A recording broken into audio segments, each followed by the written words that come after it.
Bonjour, cette vidéo va vous expliquer comment faire des calculs de gain mécanique des machines simples et aussi un petit rappel sur les avantages mécaniques des différentes machines. Pour commencer, une bonne idée serait de sortir son cahier de laboratoire et d'aller à la page 73 où il y a un aide-mémoire. Donc, c'est un tableau récapitulatif des avantages mécaniques et gains mécaniques pour chacune des machines. Dans le fond, c'est pour regrouper vos formules pour que vous puissiez utiliser ça quand vous allez faire vos exercices, ça va vous aider. Donc, dans les calculs de gain mécanique, il y a deux formules importantes qui vont être utilisées dans presque toutes les questions. Donc, il y a la formule GM est égal à FR sur FM qu'on a utilisée dans les laboratoires. GM, c'est pour gain mécanique. Il n'y a pas d'unité de mesure au gain mécanique. La FR, c'est la force résistante. C'est une force, donc ça se mesure en newton. Et FM, c'est la force motrice. C'est une force, ça se mesure en newton. Dans la majorité des numéros, la force résistante va être équivalente au poids parce qu'on essaye de soulever quelque chose. Donc, si on veut soulever quelque chose, on a besoin de connaître son poids. Pour calculer le poids, on utilise la formule FG, force gravitationnelle, est égale à la masse en kilogrammes fois 9,8 newtons par kilogramme. Et on va faire deux exercices pour s'assurer que ces formules-là sont comprises. Ça va être important de s'assurer qu'on est capable de bien isoler les éléments dans la formule pour être capable de résoudre les problèmes. Donc maintenant, je vais faire l'exemple de calcul de la question 1. Quelle est la force résistante si la force appliquée est de 30 newtons et le gain mécanique est de 4? Donc la formule qu'on doit utiliser, c'est GM est égal à FR sur FM. Les formules seront données dans l'examen. Donc il faut être en mesure de les utiliser. Donc la première question, j'écris mes données. GM, c'est 4, le gain mécanique. La force résistante, c'est ce que je cherche. Et la force motrice, la force appliquée, est de 30 newtons. J'écris la formule de base, GM est égal à FR sur FM. Et ensuite, je dois aller isoler ce que je cherche qui était FR. Donc, FR, c'est égal à GM fois FM. Ensuite, je vais pouvoir mettre les chiffres. Donc, 4 fois 30 newtons. Donc, la force résistante est de 120 newtons. Si vous avez de la difficulté à isoler, bien, vous avez le droit de retenir cette formule-là par cœur. Par contre, il faut quand même écrire la formule initiale. Si on cherche plutôt FM, peut-être un petit peu plus difficile à isoler, vous pouvez vous ajouter un 1 en dénominateur ici pour pouvoir faire un produit croisé. FM, ça donnera FR sur GM. Deuxième question, donc avec le poids. Quel est le poids d'une personne de 70 kg? Le poids, c'est FG, c'est ce qu'on cherche. La masse est de 70 kg. Je vais écrire la formule à utiliser, donc qui est FG est égal à masse fois 9,8 newtons par kilogramme. Donc, FG est égal à 70 kg fois 9,8 newtons par kilogramme, ce qui va donner un poids de... Excusez, là, je suis en train de le calculer. Donc, ça va vous donner un poids de 686 newtons. Donc, maintenant qu'on a parlé des deux formules de base, on va parler des 4 machines simples. On va commencer par les plans inclinés. Donc, un petit rappel de l'avantage mécanique du plan incliné. Quand je parle d'avantage mécanique, je veux parler de quelque chose de plus qualitatif. Puis, le gain mécanique, on va être vraiment dans le calcul spécifique d'à quel point la machine nous aide. Donc, l'avantage mécanique du plan incliné, on l'avait déjà dit, plus l'inclinaison est faible, donc plus l'angle est petit, il va y avoir moins de force nécessaire. Donc, c'est plus facile si l'angle du plan incliné est plus faible. Donc, la formule qu'on aurait dû déduire du laboratoire pour le gain mécanique du plan incliné, c'est delta S sur H. Donc, on peut l'indiquer dans l'aide-mémoire, dans le gain mécanique pour le plan incliné. GM, gain mécanique, delta S, la longueur du plan incliné, et H, la hauteur d'un plan incliné. Je n'ai pas mis les unités de mesure. Ça pourrait être en mètres, ça pourrait être en centimètres. Par contre, il faut que ça soit la même unité de mesure pour les deux. Donc, on va ensemble faire la question que je vous avais demandé d'essayer.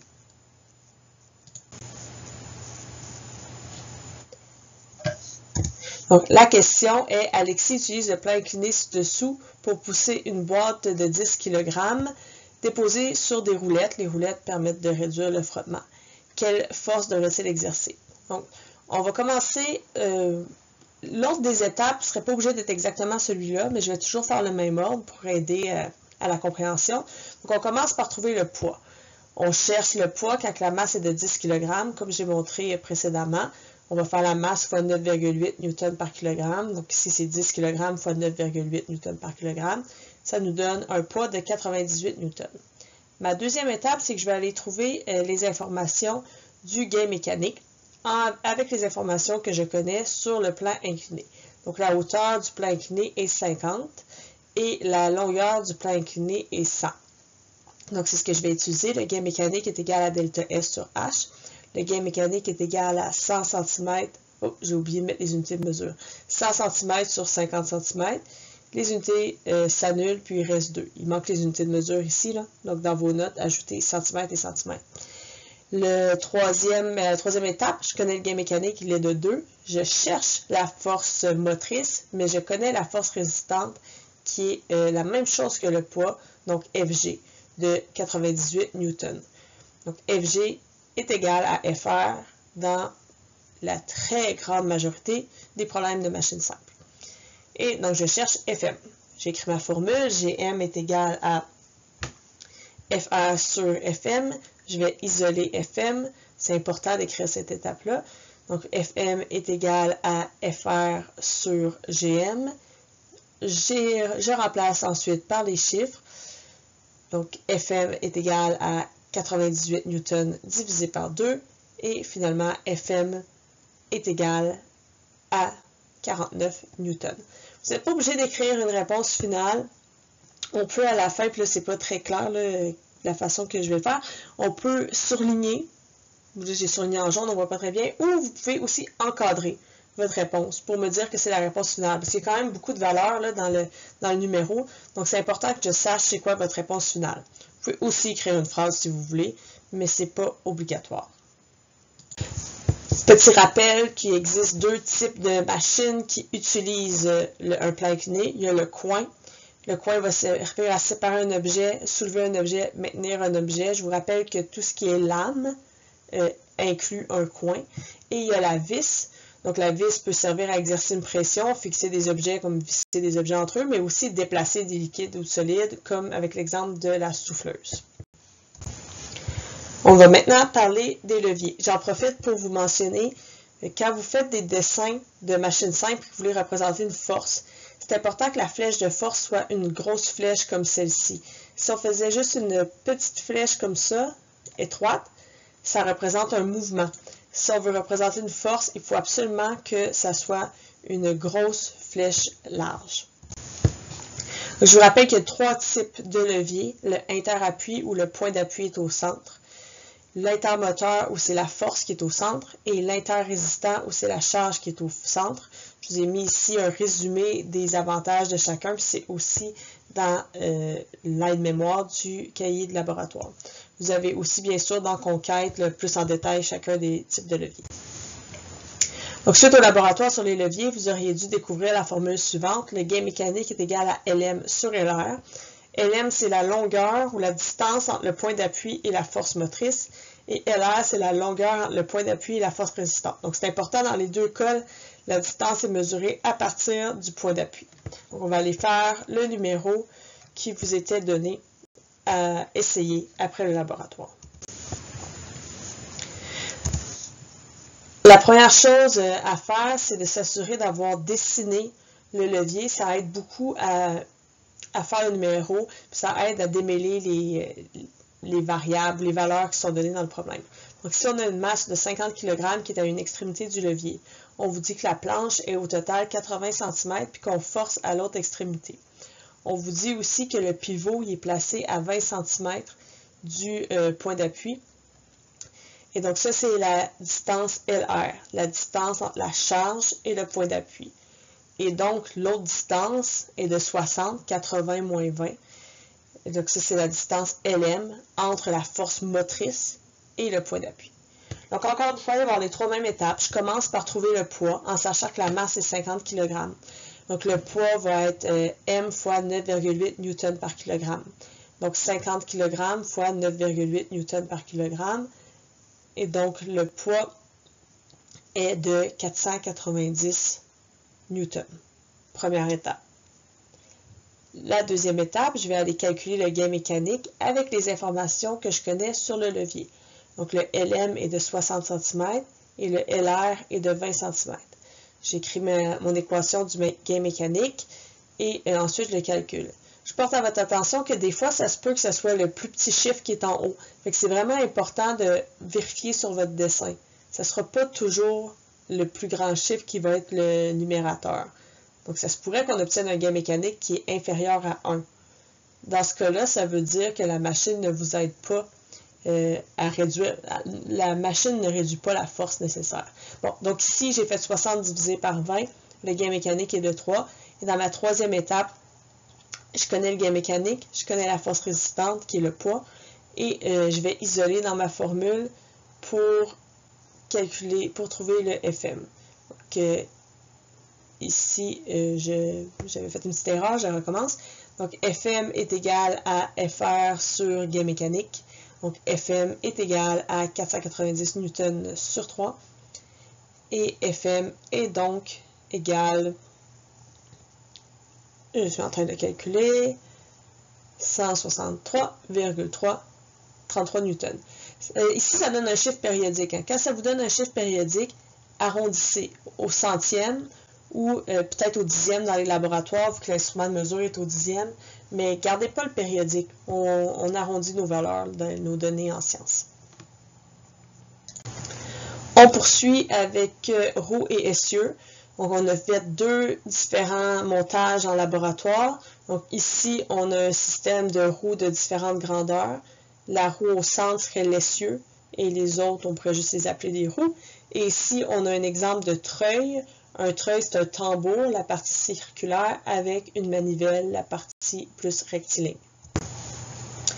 Donc, de façon générale, ce qui est important, c'est les écarts de rayon.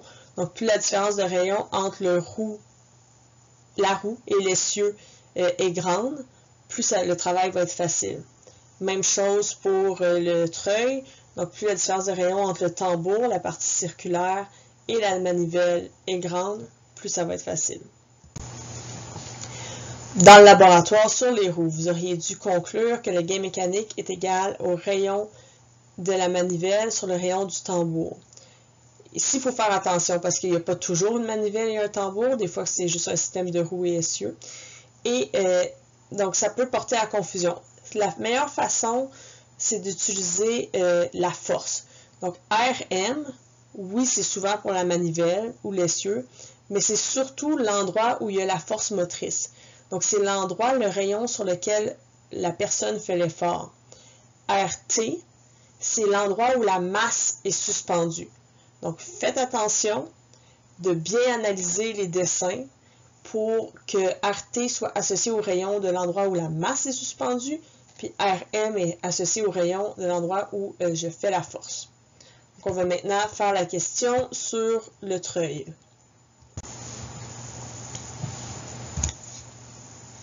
Donc, dans la question, ça dit Cynthia utilise un treuil pour retirer un seau de 15 kg d'un puits, sachant que le tambour a un diamètre de 30 cm et que la manivelle a un rayon de 45 cm, quelle force devrait-elle exercer? Donc, encore une fois, on fait un petit dessin pour s'aider. On a 30 cm ici dans le tambour. Le rayon de la manivelle, c'est du centre à l'extrémité, donc c'est 45 cm. C'est-à-dire que c'est le rayon du grand cercle que la manivelle va faire quand elle va tourner. On a la masse de 15 kg, le seau aussi qui est suspendu. Donc, je commence par la première étape qui est d'aller trouver le poids. Et donc ici, c'est 15 kg fois 9,8 Newton par kg. Quelqu'un pourrait décider qu'il veut commencer par calculer le gain mécanique. C'est correct aussi. Les étapes 1 et 2 peuvent être interchangées. Donc ici, le poids me donne 147 Newton. J'y vais avec la deuxième étape qui va être le gain mécanique. Donc, je dois prendre les informations sur mes rayons pour calculer le gain mécanique. Le rayon de la manivelle ici, comme j'ai dit, est de 45 cm. Le rayon du tambour, il faut faire attention, dans la question, on parle d'un diamètre. 30 cm, c'est un diamètre. Donc, on doit le diviser par 2 pour obtenir le rayon qui est 15 cm. Donc, le gain mécanique est égal au rayon de la manivelle sur le rayon du tambour. 45 cm divisé par 15 cm. Donc, le gain mécanique est de 3. Ensuite, j'utilise ces informations-là pour trouver la force. Donc, le gain mécanique de 3, là, ce que ça veut dire, c'est que c'est 3 fois plus facile si j'utilise la machine que si je ne l'utilise pas. C'est ce que ça veut dire, un gain mécanique. Donc, le gain mécanique est de 3. La force résistante est de 147 newtons. Quelle est la force motrice? Donc, encore une fois, je vais écrire ma formule principale. GM est égal à FR sur FM. J'isole FM, ça donne FM est égal à FR sur GM. Et je remplace par les chiffres, ça fait 147 newtons divisé par 3. Donc, ça donne un résultat de 49 newtons. Donc, on poursuit avec les poulies, la dernière machine simple. Donc, on rappelle que si on a une poulie fixe, ici par exemple, la première, c'est un exemple de poulie fixe, la poulie fixe ne diminue pas la force, c'est uniquement un changement de direction, tandis que la poulie mobile va diminuer la force de moitié. Donc, pour trouver le gain mécanique d'une poulie, il faut être capable de compter le nombre de brins porteurs. Et ici, j'ai mis en jaune, on ne voit pas super bien. Donc, le nombre de brins porteurs, c'est le nombre de cordes qui est rattaché à la masse directement et qui aide à la soulever. Donc, dans le premier cas, c'est 1. Puis, dans le deuxième cas, il y en a 2 parce que la poulie mobile, elle fait partie de la charge. Elle va être soulevée avec la charge.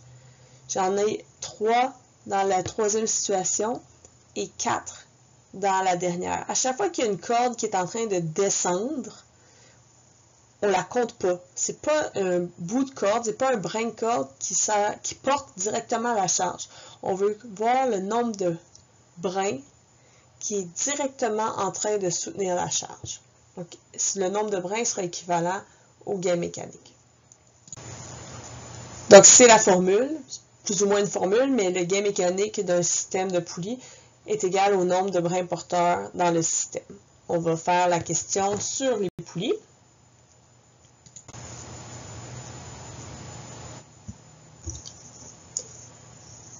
Donc, première étape, je calcule le poids comme à l'habitude. La masse est de 100 kg. On va faire FG est égal à M fois 9,8 newton par kilogramme. Donc, FG est égal à 100 fois 9,8, 100 kg fois 9,8 newton par kilogramme. Et donc, ça donne un poids de 980 newtons. Deuxième étape, je vais trouver le gain mécanique. Là, ici, il n'y a pas vraiment de formule à faire. Donc, le gain mécanique, c'est égal au nombre de brins porteurs. Donc, c'est écrit dans la question qu'il y a un système à 3 brins porteurs. Par contre, sachez que ça pourrait ne pas être écrit et qu'à la place, il pourrait avoir un dessin. Donc, vous devrez compter le nombre de brins pour connaître le gain mécanique. Ici, c'est un petit peu plus facile, c'était donné dans la question.